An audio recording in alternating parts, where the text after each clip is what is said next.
అందరికీ రామ్ రామ్ అండి. ఈరోజు అయితే మేము పజ్జొన్న పిండితోటి చక్రాలు రిబ్బన్స్ తయారు చేయడానికైతే ఒక కప్పు పజ్జొన్న పిండి ఇలా తీసుకుంటున్నామండి కొలతతోటి. ఇలా తీసుకున్న పిండిలో కొంచెం కారం పొడి వేసుకోవాలి, తర్వాత పసుపు వేసుకోవాలి, కొంచెం రుచికి సరిపడా సాల్ట్ వేసుకోవాలి,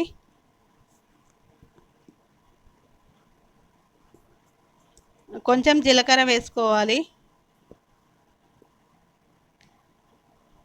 ఈ మూడు వేసుకున్న తర్వాత కొంచెం కొంచెం వాటర్ వేసుకుంటూ పిండిని మొత్తం కలపాలి. మనం మురుకుల పిండిలాగా కలిపేయాలి. ఇలా కలుపుకొని ఒక ముద్దలాగా చేసేసుకొని పక్కన పెట్టుకొని ఒక మురుకుల గొట్టం తీసుకొని అందులో స్టార్ లాగా ఉండే బిళ్ళ తీసుకొని దాంట్లో కొంచెం పిండి వేసుకొని ఇలా వేసుకోవాలి. దాన్ని చక్రం లాగా ఇలా ఒత్తుకోవాలి.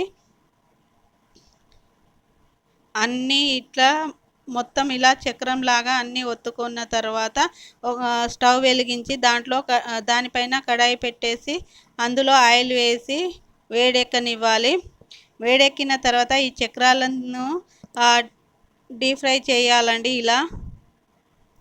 ఇలా అన్ని చక్రాలను డీప్ ఫ్రై చేసుకోవాలి. కావాలంటే రిబ్బన్ చేసుకోవడానికి మళ్ళీ వేరే బిళ్ళ మార్చేసి అందులో ఇదే పిండితోటి రిబ్బన్స్ కూడా తయారు చేసుకోవచ్చు.